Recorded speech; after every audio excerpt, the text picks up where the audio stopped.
How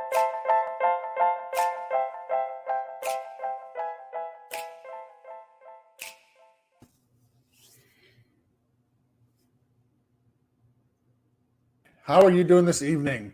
It is me, George, Toilets and Titles, doing another off-season review. As you can tell by my background, today is the last team in the AFC, but first in my heart, the New England Patriots.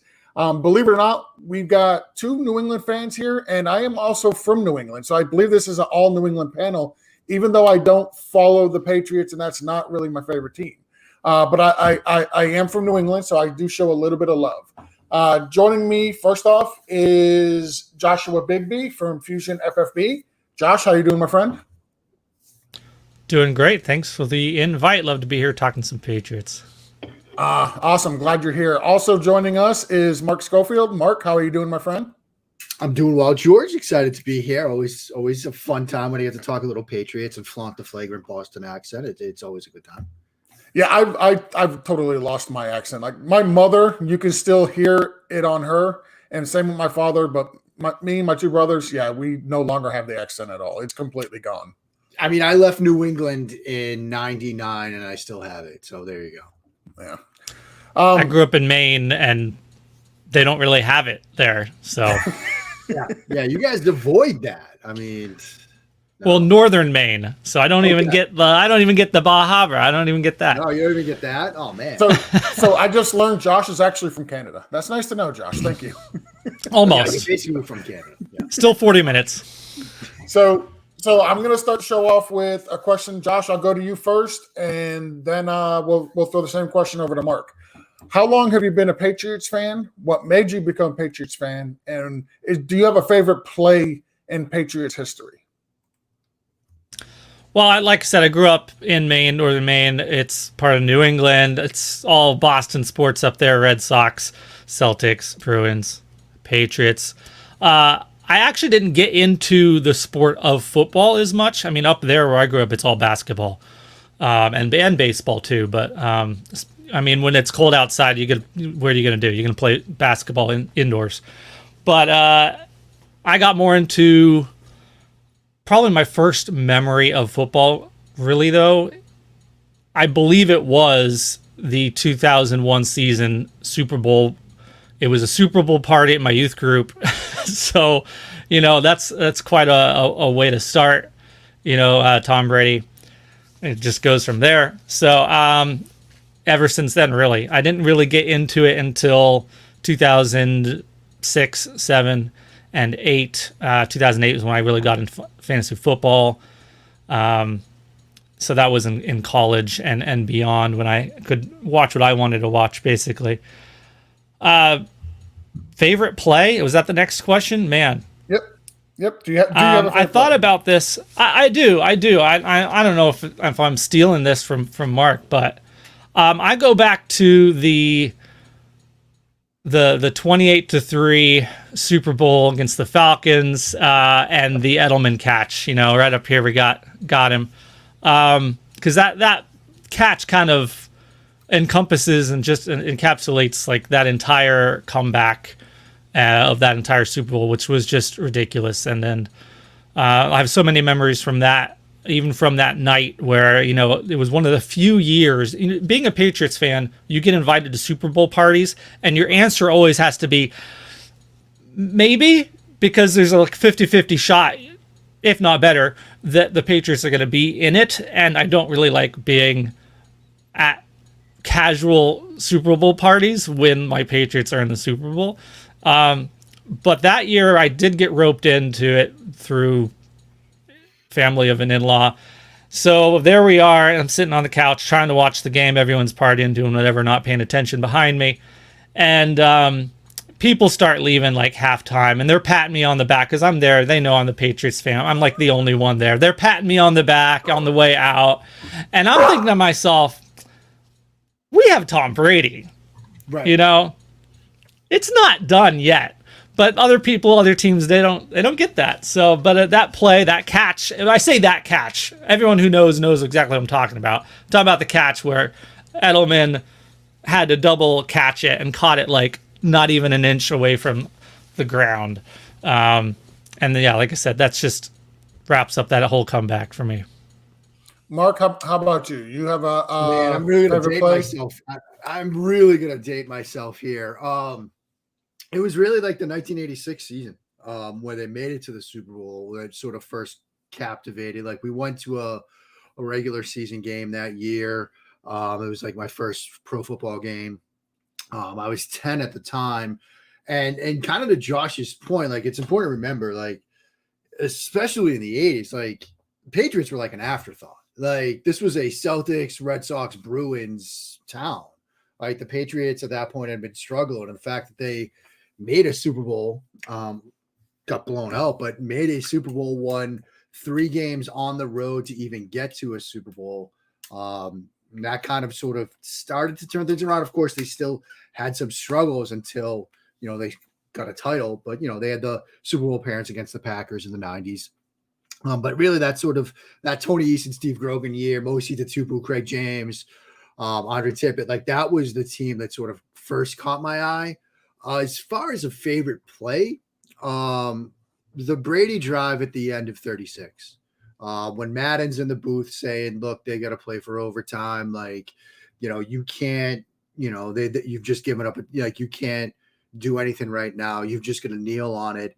And they go down the field and get themselves into field goal range. And Vinatieri splits the uprights. Like that to me, I'll never forget it. I mean, a quick funny story, that was my last year of law school. And I had like a get together with some people, including the woman who's my wife, who we were dating at the time. Vinatieri splits the uprights, and I had a couple of drinks, let's put it that way. And I race upstairs to start buying, the Super Bowl champion stuff. And I'm up there like hammering away at a keyboard. And my now wife comes upstairs like 20 minutes later, and I've got like 36 Rams hats in a shopping cart. And I like can't figure out how to like finalize the transaction. It's that combination of being just ecstatic and haven't had one too many. And so thankfully she like figured it out. So I didn't get a bunch of like Rams hats delivered. I still got the Patriots ones here, but it was that drive really. And, if there's one specific play, it's the completion at the end, the Brady spike, and he just casually like catches the ball, even though he had done something which Madden just said had given him goosebumps. It was like so nonchalant in that moment. Like that's for me probably my biggest memory. I'm just disappointed nobody chose the Miami Miracle. That for me, that was one of my favorite plays in Patriots history. Yeah, I get it. Sorry, that's the only time I will disparage the name of the Patriots this whole show. Mark, I'm going to throw this one right to you. What went right? What went wrong for the Patriots last year? Like they made the playoffs. They had a winning record. They made the playoffs when a lot of people didn't think they would.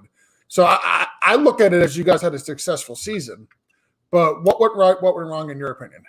Yeah, I mean, what went right was I think they can feel pretty comfortable that Mac Jones is going to be the guy. Like I think that part of it went right. I mean, let's not forget, there was partly it was the Niners trade to 3 with the idea that it was for Mac Jones that created the sort of buzz of like, look, Mac Jones is not like a top 5 quarterback. Like, what are we doing? There was some skepticism about Jones coming out. But he showed last year a little bit more athleticism than I think people expected. Certainly there's areas where he needs to improve, but anytime you draft a rookie quarterback and you just hand him the keys to the offense and he shows that he can at least handle the gig, I think that's a successful part of the season. Now, what went wrong? I mean, yes, they made the playoffs, but it was an epic collapse. I mean, they couldn't get a stop. They couldn't do anything on offense in that game against Buffalo. And yes, Buffalo's a very good team, but they had an opportunity to win the division, to at least have a home game. And sort of down the stretch, they faltered. They had games where, they didn't perform well. They had an opportunity coming out of a bye to get a win in a game against Indianapolis, and they didn't do it.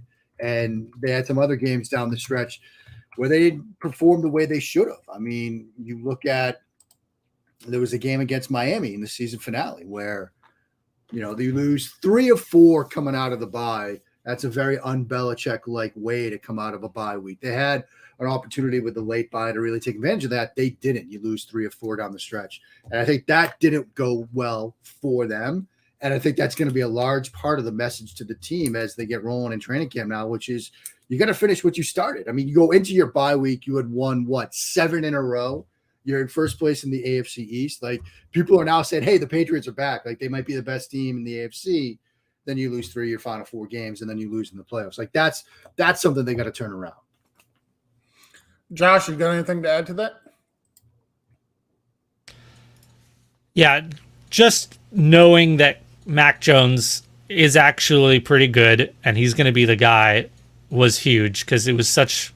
I mean, we don't even know what it's like because we were so used to having Brady for so long. Right. So that security alone is a nice feeling, to not know that we're going to go into this churn of that so many bad teams go into with the QB. At least for a little while here, we know.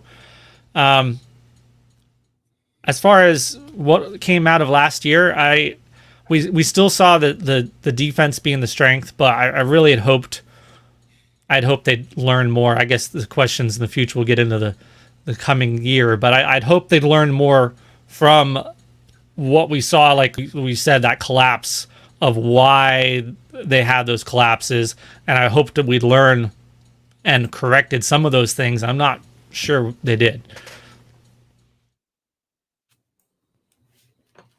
So there was some news that broke today. The Patriots named some coordinators. Well, actually, no, that's a lie. They did not name any coordinators, but they lost an offensive coordinator in the offseason in Josh McDaniels. He went over to Las Vegas. They named Joe Judge the offensive assistant to the quarterbacks. Matt Patricia is senior football advisor and the offensive line. Steve Belichick and Jared Mayo are the linebacker coaches. How big of a loss is McDaniels going to be? And how, I don't want to use the word dysfunctional, but how different is it the fact that they have not named a coordinator for both the offensive and defensive side of the ball? Mark, we'll go to you first. Yeah, I mean, it's interesting. We were talking before the show, like this is very Belichickian. I mean, when Josh McDaniels left to go coach Denver, Bill O'Brien was the offensive coordinator for the next 2 years, but he didn't get the title until the 3rd year. I mean, he was quarterback coach and offensive assistant. That makes me think that Judge is going to be the one calling plays, given how they've handled it in the past. It's also interesting on the defensive side of the ball. A lot of people have looked at Mayo as one of the next head coaches in the league, but yet he and Steve Belichick are both linebacker coaches. And it's not even like, reading the release, it's not even like inside versus outside linebackers. They're just both linebacker coaches, which, okay. And interestingly enough, this sort of gets to one of the little bits of, I don't want to say it's like a flowing river of criticism, but like a slow creek of criticism about Belichick, which is he's kind of surrounded himself with yes men right now at this point in his career. And isn't really sort of given up, delegating stuff around him. He's kind of, closed ranks around himself. And I think this is only going to fuel that. As far as my concerns over it, losing McDaniels, beyond the X's and O's stuff, continuity around a young quarterback is huge. I mean, look no farther than Buffalo and Josh Allen. And the fact that he had Brian Daboll up till this point in his career as his offensive coordinator, that was it. That's huge for a young quarterback. Can Mac Jones, sort of get by that? And can Joe Judge sort of prove that he's a good offensive coordinator and play caller? Sure. But I'd feel a lot more comfortable going into this year if Josh McDaniels was still there. Now, will the offense look different? Probably not. There'll be some terminology tweaks and, things like that. But the loss of McDaniels impacting the continuity around the young quarterback is something I'm worried about most. Josh, how about you? Is this just Bill Belichick trying to outsmart himself, or? I mean, that's nothing new. It's been 2 decades of this attitude. People love to read. I love it when people read into stuff like that. They haven't done this. They haven't done this. And I'm like, well, and I go back, 15 years to an example. And people are so used to, with coaches, just going back in no more than a 5-year history to look at. But Belichick has so much more than that. So looking that far back, like you said, makes me think Joe Judge is probably going to be more on the offensive coordinator, because it's the same title Bill O'Brien had when he was in that same position. There's a bigger loss here that hasn't been mentioned, which is the loss of Dante Scarnecchia, offensive line. That's as big a loss, I think, as Josh McDaniels. All respect to McDaniels, but every bit as much respect to Scarnecchia. So that offensive line, Patricia's going to have his work cut out for him to prove himself on that. I mean, yeah, Joe Judge, I think the system's there in place. The offense, we've seen it carry over when McDaniels left before. Belichick has one hand on that offense still, but I'm more worried about if the offensive line will be up to par. So I got a question for both of you. How much longer do we see Belichick on the sidelines? Like, he's not getting any younger. I believe he's like one of the top 3 oldest coaches in the NFL. How much longer do we see him roaming the sidelines before we get to see him in Canton? I don't know. He's 70 right now.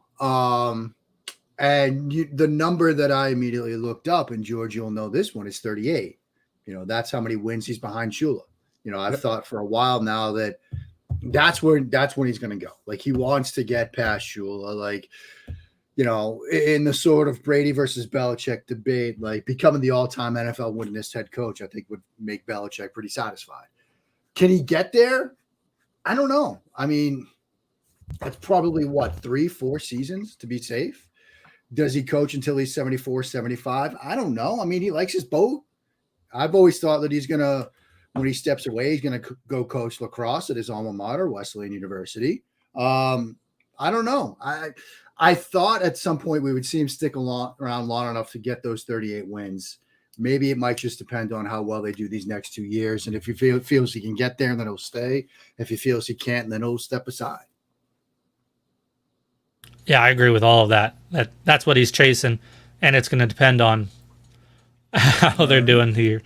I think as far as Bill himself, I wonder how much having Steve there, his son, in the building, is something that will actually help him keep going. Sometimes people, they talk about wanting to get back to family. Well, his family's there in the building with him. He's not losing out as much on that part.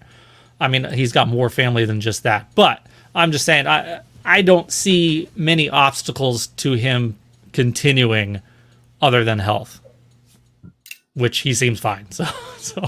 Yeah, I mean, he's got 2 sons there now. Brian's a coach there too. So he's got 2 kids. And Amanda, the third, she was coaching lacrosse at Wesleyan. Now she's at Holy Cross, I think. So, the kids are local. Maybe that makes it easier for him, like Josh said. When Belichick finally does decide to hang it up, is Steve going to be the next successor? Or you mentioned Jared Mayo. Would they go outside to bring in a new voice? What do you think? That's a tough one, George. I mean, I think it depends on when it happens. I mean, I think if it would happen right now, they'd probably look at Mayo, just because I think Mayo's got more experience. I mean, not like either one has really been a head coach before, but, a lot of people, like I said, have looked at Mayo as like he's the next guy to come off a Patriots staff and get a head coaching job. I think he's had some head coaching interviews. Now, if we're talking like 4 or 5 years down the road, by that time Mayo's probably gone. He's probably got himself a new job. And then, I think Steve would sort of be the next in line. The wrinkle here is now you've got 2 guys that were head coaches on the staff, like between Judge and Patricia. I don't think either one of those guys has shown that, they've earned another shot as a head coach in the NFL. But, it's the Saban Belichick car wash where, you bust out somewhere else, you come back under one of those guys, do a little job rehab, and then you're going to get another shot. So maybe one of those 2 would get it. I don't know, but that's probably the more interesting question. We all love sort of palace intrigue, and, who takes over Bill Belichick is certainly an intriguing storyline. And if we're talking 4 or 5 years, Josh McDaniels is still in play. Yeah. That's a really good point. If he's successful with the Raiders, yeah. Well, if he's not successful with Raiders, see, I don't know. If he's not successful with the Raiders, I don't know if they actually bring him back. But if he's successful with the Raiders, why would he leave? Yeah, I mean, unless Kraft just backs up a Brinks truck and says, "Look, you can come on home now. We'll pay you whatever you want." Yeah, So, if he's even moderately successful. Speaking of paying you what you want, last year the Patriots spent $163 million in guaranteed money in free agency and via trades. How do you feel they did this year in free agency after uncharacteristically going out and spending boatloads last year? I mean, I think when you sort of fold in some of what they did last year, because, it was very much unlike their usual, standard operating procedure. They had a ton of money to spend and they spent it. Unlike any sort of thing we've seen in recent years. Obviously this year they didn't have as much. And so there wasn't as much that they needed to do. They felt like they had addressed a lot in sort of offseason and free agency. So, I mean, they nibbled around. I mean, Devontae Parker, depends how you feel about that move. I mean, I think there's potential for him to take on sort of a bigger role for New England. Trading Shaq Mason gets us to the offensive line question, leading us to what we're going to talk about in a minute with the draft. But I think basically they put a lot of it in the last offseason, got a lot of guys in, and now it's going to be more about, the guys that you brought in last offseason in the draft and Mac Jones and developing the roster the way to get it to where they want it to be. Yeah, it was really a function of Joshua. of the cap and where they were at. They had money to spend, and if you don't spend it, spend it then rather than putting it off to future years, which was smart, I thought. They brought back some people then they went and got like Trent Brown, I believe, last year again. So those were really big, turned out. The tight ends, they didn't turn out maybe quite as good as we hoped, but I have some good hope for Hunter Henry here this season. He and Max seem to develop some chemistry, so that'll be fun to watch. And then this season, I'm not an expert on when it comes to these kind of things for the Patriots. I guess I'm a bad fan, but I know they went and got Parker, so that was an interesting move, and I kind of like it. And they needed an outside guy. I know Kendrick Bourne was actually doing pretty well, depending on how you want to look at the numbers, but very efficient. But still, Parker, when he's on, we've seen flashes from him, and they've got Myers in the slot, and he can improve them if he decides he really wants to play football again, which has kind of, I don't know, maybe George, you know better than us. The biggest issue with Parker is his health. The guy is, and it's self-admitted, like he didn't take his training in the offseason very serious at all. He spent a lot of time eating Skittles and playing video games. Like that was his off-season rituals. Like he just did not take care of himself, did not take his health seriously or anything like that. And I think he's one of those guys where he's been so talented everywhere he's gone that he hasn't had to take his craft that serious because he's usually the most talented guy on the field. And then once he got into the NFL, it's like he's no longer the most talented guy on the field, but he never really applied himself to take the game more serious. He had one fantastic season for Miami, but that's the only season he was healthy for the entire season. So he's a super talented wide receiver. He's one of the best high point wide receivers in the NFL.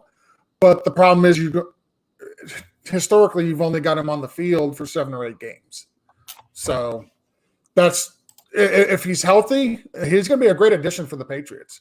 He's going to give New England that big body wide receiver who can go up and high point a ball. But it's always going to be a question: is he going to be healthy or not? And like we were talking about it for coaches, the rehab, but Patriots have done that for players as well, bringing in these veterans.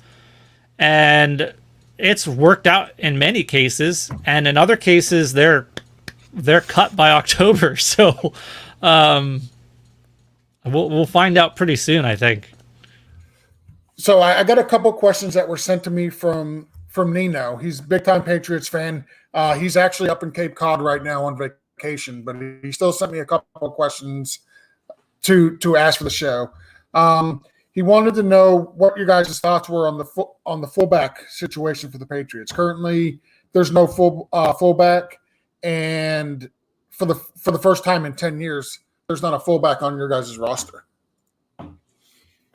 Yeah, I mean, it's an interesting sort of ideological shift, I think, but I think that there is a fullback on this roster in Joshua Smith. I think you're going to see him sort of being used in that sort of hybrid H-back type role. It wouldn't surprise me if we see some pony stuff with two backs on the field.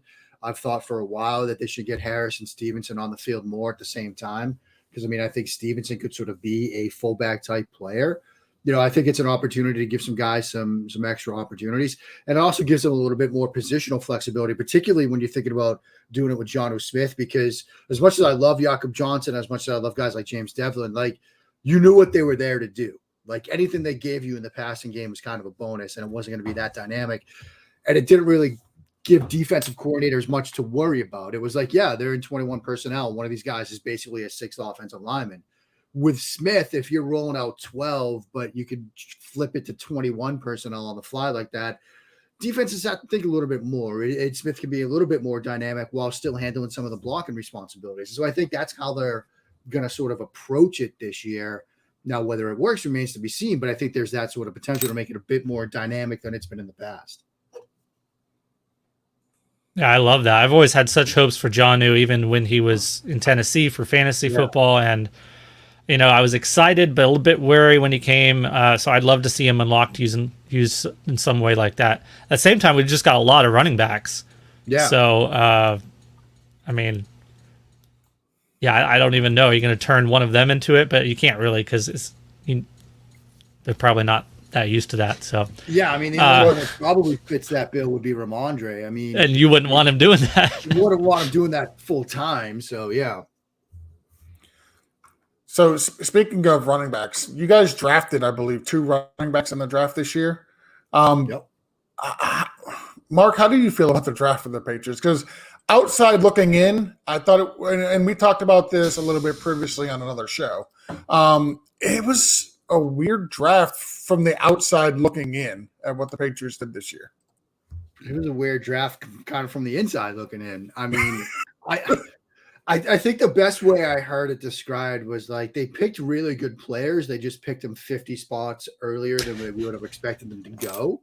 But that's the way they do it. Like their board is always different. In talking to some people around the game, both in the pro level and the college side that knows players like this with a couple different teams, it's always like their board's just different. When they come to visit during pro day season, they're asking about guys that we haven't been asked about before.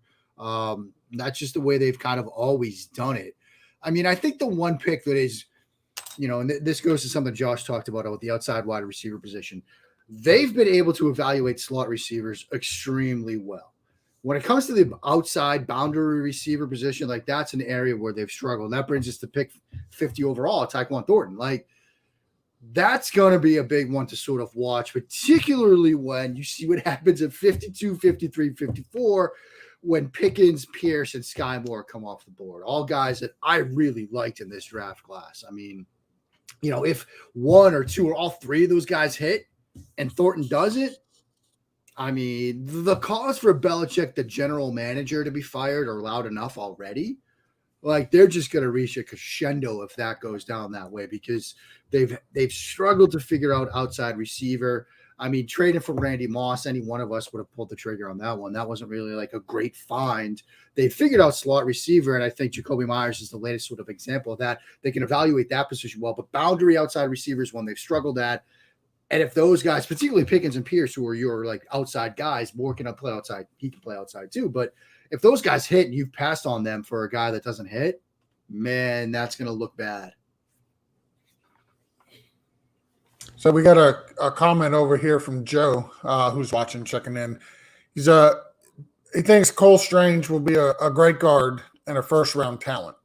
Yeah, I mean, that was the one that like made the most sense out of like say that their first couple of picks. It was like, yeah, I can see that. Like when he was down at the Senior Bowl, like I know he gets some reps at center and he was adjusting to it, and there are some like bad reps you could find, but they were all in one-on-ones. And in talking to offensive linemen and offensive line coaches, you take one-on-ones at things like the Senior Bowl with a grain of salt, because these guys on the defensive side, they're given two-way goes, which they're not going to have in a game situation. And so if you can get a guy to a stalemate in a one-on-one at the Senior Bowl, it's an offensive lineman, particularly a guy moving positions to center, you've done your job. So the Strange thing, look, they needed to address interior offensive line. I wasn't surprised by that. He wasn't going to be there when they picked again in the second round. So that one made sense. And I think that that's a really good comment. Like, he's a first round talent and he's going to be a good interior offensive lineman. It's really the Thornton one is an interesting one. Bailey Zappi, that didn't surprise me at all. Like, I know a lot of people were like, what? They picked a quarterback? They do this. Like, if you go back during the 20 years of Brady, they drafted a quarterback basically like every other year. They drafted like 11 quarterbacks during Brady's time in New England, and especially a lot more, in recent years. They draft quarterbacks like that. That's not a surprise to me at all. Like the Thornton one, I think, is the one that really sort of surprised me out of all their early round picks. What's the reason they draft so many quarterbacks? Is it just so they know the quarterbacks are the most valuable, and if they get one that hits, they could trade it for more to increase the value? Yeah, I mean, I think that's a part of it. I also think that, that they realize that, you need to have two good quarterbacks in this game right now. They were always going to move on from Jarrett Stidham at some point. He didn't quite pan out. There are a lot of hopes that Jarrett Stidham might grow to be the guy, and that never came to fruition. I think they realized that Brian Hoyer has basically got one foot in the coaching staff already. And if Mac Jones goes down, you're going to need somebody. And so they always look to upgrade the quarterback room on the whole, whether it's Brady as the starter or Mac Jones as the starter. And so, Zappi, accurate, moves well in the pocket, makes quick decisions. Like he's basically Mac Jones light. Like that's what they value at the quarterback position. And so it didn't surprise me when they drafted him. I wrote about that moments after they picked. Would it surprise me 2 years from now that they draft another quarterback? Absolutely not. Yeah, that's just what they do. Yeah. Josh, and they've actually,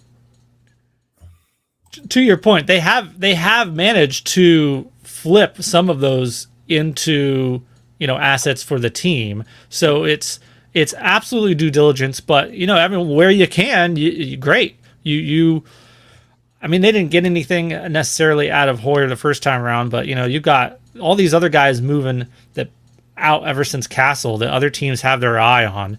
Jimmy Garoppolo is obviously the biggest example. But yeah, so they always have these guys, even Brissett. So they wouldn't surprise me, didn't surprise me, will never surprise me when they take mid-round quarterbacks. None at all. To me, the biggest thing out of the draft was, once again, why are we drafting more running backs? Now, I really like the Kevin Harris as a prospect coming in. Hey, I don't know. He's not quite big enough, but maybe he has an in with the fullback there. But just by draft capital and everything, it's probably between him and JJ Taylor to even make the team now. And I really liked him. So why are we taking picks there? I'd rather put it on some other position other than running back. You can go get any kind of undrafted free agent running back after the draft. I just didn't know why we were at least take a shot on something else. So Nino sent me a question that actually bleeds into the next question I had for you guys. He sent me, Mac Jones has personally gone out of his way to train with all of the wide receivers, veterans and rookies this offseason. Where do you see Mac Jones in his leadership level in 2022? And who could be his, quote, Edelman this season?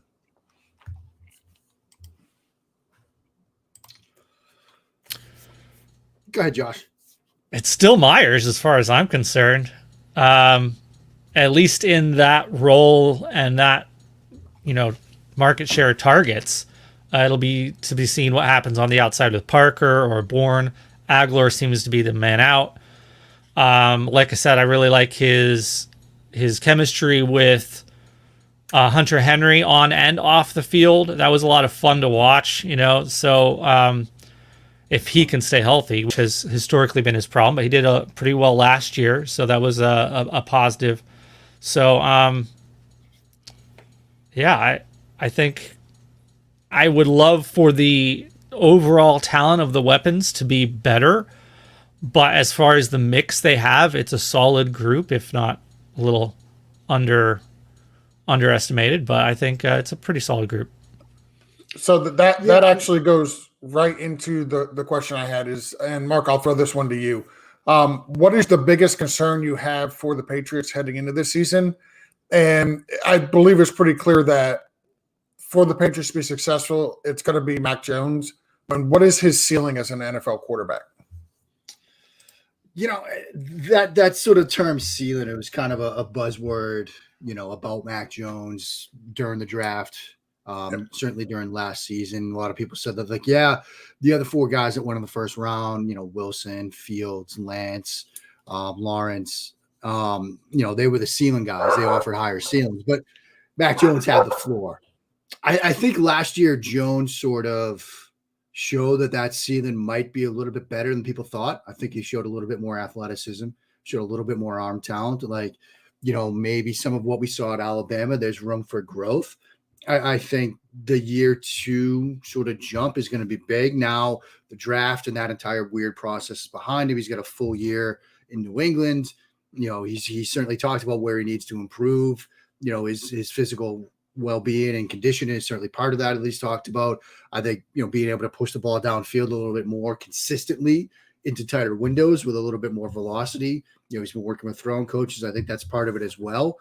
And when he came out, the idea was his sort of ceiling as a quarterback was the Cousins Garoppolo guy that you win with. Is going to need help from scheme.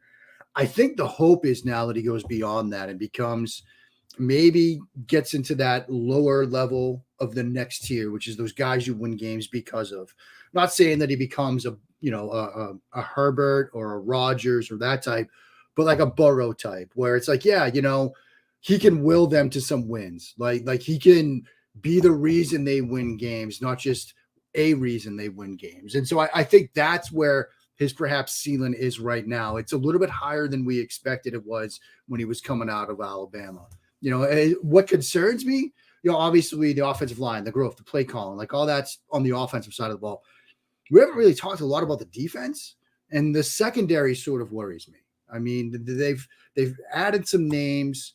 Kyle Duggar took a huge step forward last year. Devin McCourty is still one of the better safeties in the game.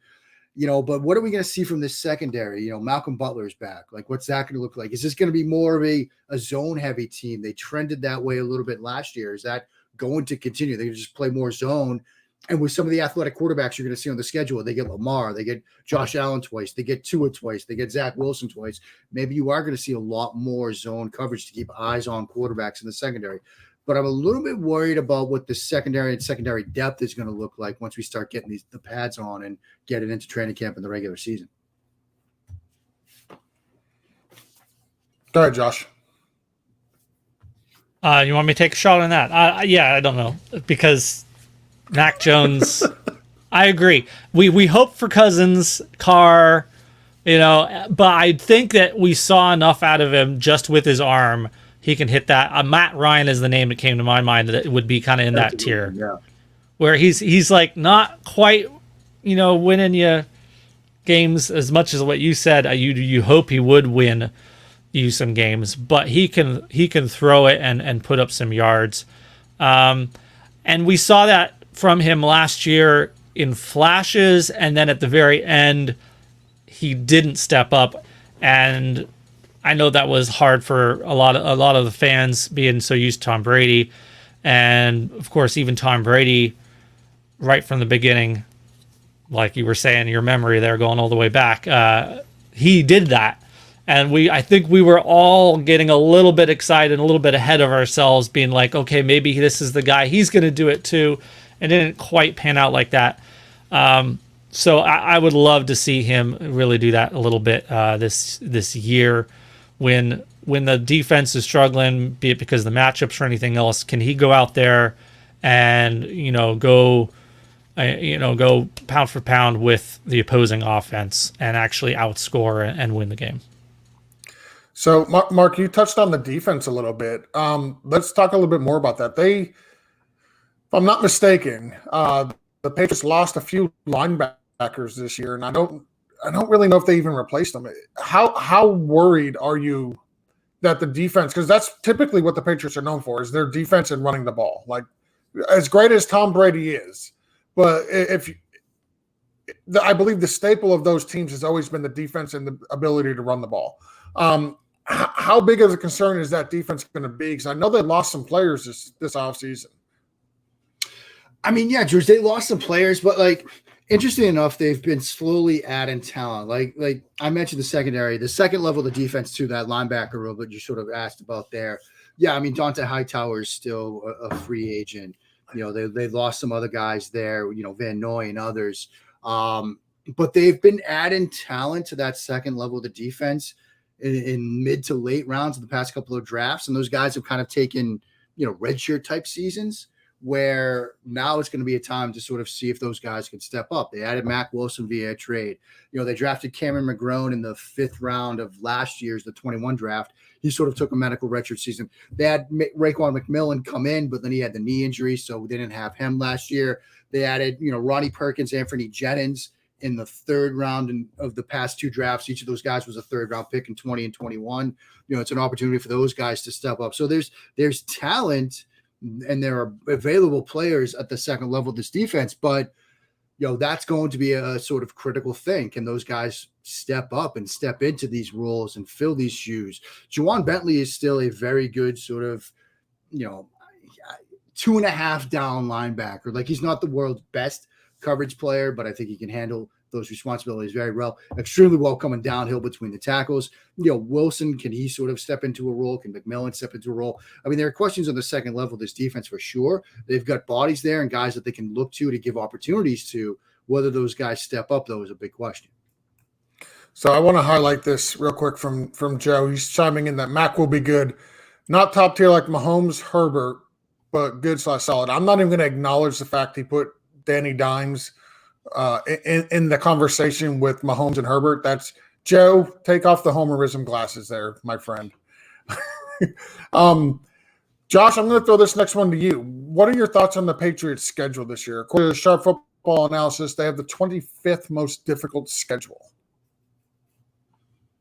Yeah, they just kind of lucked out the way it worked out. A lot of other divisions that had good teams dropping all the way down into the 3rd in their division that they don't have to play.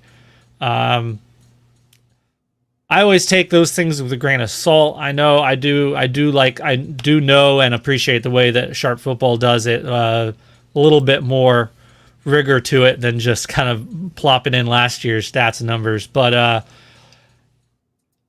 it doesn't surprise me because of everything I just said. But at the same time, it's going to be tough in the division alone, let alone all those other teams that they play in those other divisions, and they're good divisions even still. So it's not going to be easy. I don't think it's really the 25th easiest.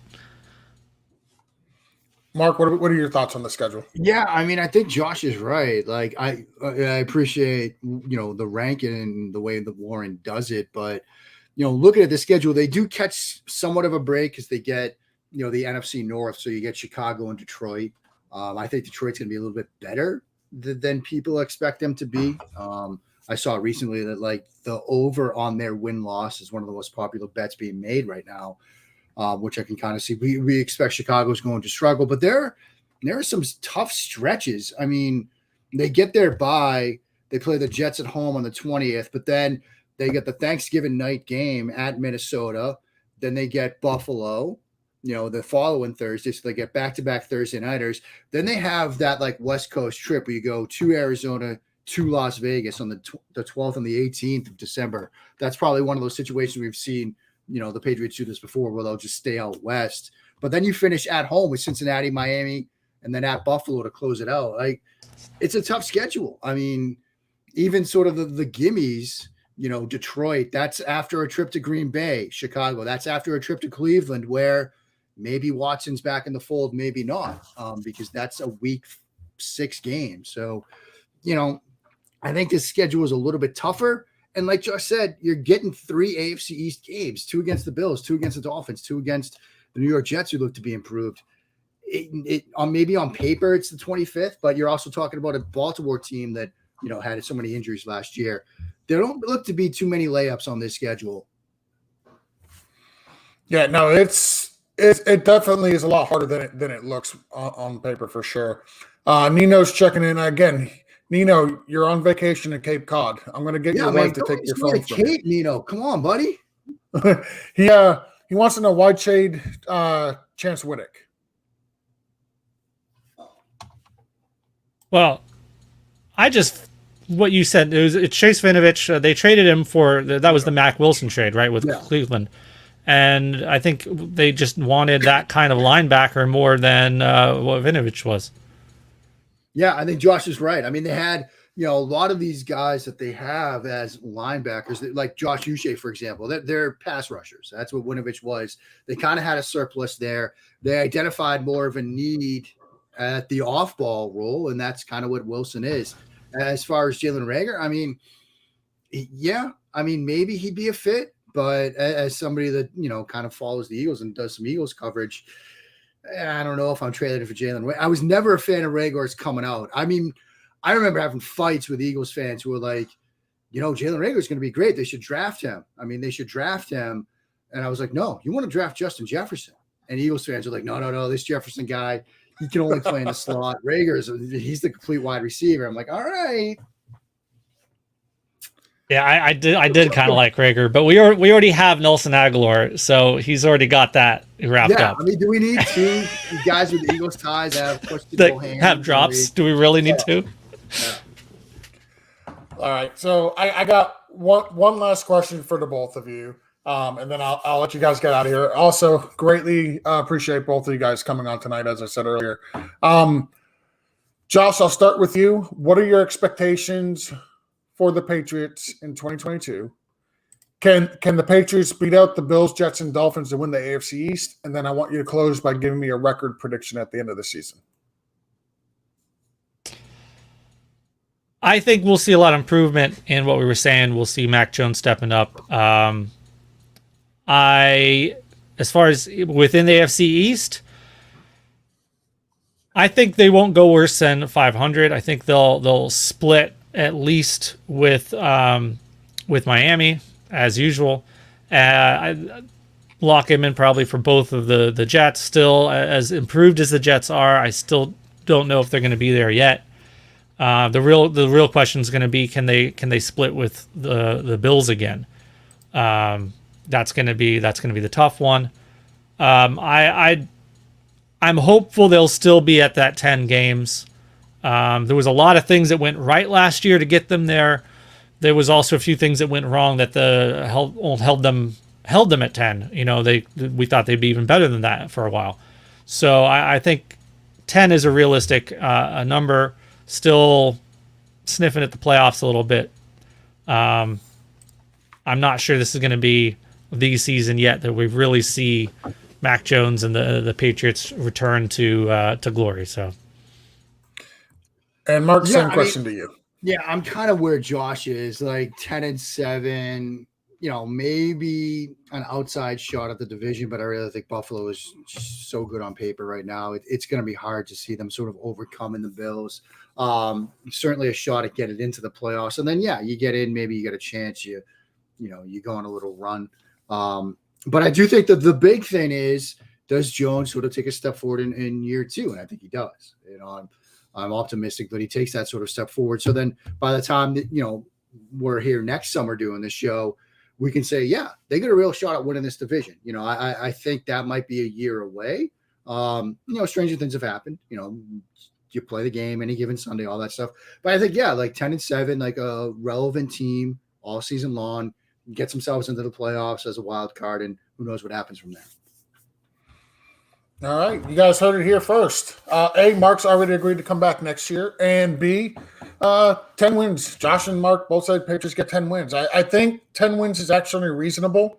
I'm hoping it's one less than a team from the South, but I do think with the schedule and the talent the Patriots have, 10 wins is actually a very reasonable guess. Before we go ahead and sign out, Josh, take a minute. Go ahead and tell everybody where they can follow your work, and then Mark, you can do the same. Follow me up on Twitter at FusionFFB. That's where I put out most of my thoughts. I'm mostly focusing just fantasy football, not so much X's and O's of football. Not a film watcher. So that's me. And did a lot more of the numbers and everything. So I do have the podcast. I have the podcast. You can find it. Hope to be doing a little bit more there than I have this off season. It is fusionffb.com. And again, not much going on there right now. But as we go into the next stretch here, I'm going to be putting out some more thoughts and some more ranks and all that good stuff. And Mark, where can they follow your work at? You can follow me on Twitter at Mark Schofield. USA Today's Touchdown Wires, where the bulk of the stuff does come out. But I do some pods over at SB Nation, a Giants pod. An Eagles pod, a Cowboys pod, an Eagles pod. And I write for the Giants site as well over there, and a Patriots pod as well. But at Mark Schofield on Twitter is the easiest way to find me. All right. And again, gentlemen, awesome show this evening. I greatly appreciate both of you guys coming on. Let's go ahead and get out of here. I'm not good at these endings. This is where Nino comes in. I'm missing my boy Nino. I really am. There you go. All right, guys. That's all, folks. Yeah, that's all. You know what, Josh? That just might be the ending for now on. That's all, folks. That's all, folks. Love it. I feel like it's trademark infringement, though. But, gentlemen, again, have a great evening. Greatly appreciate you guys coming on talking the Patriots. And let's get out of here.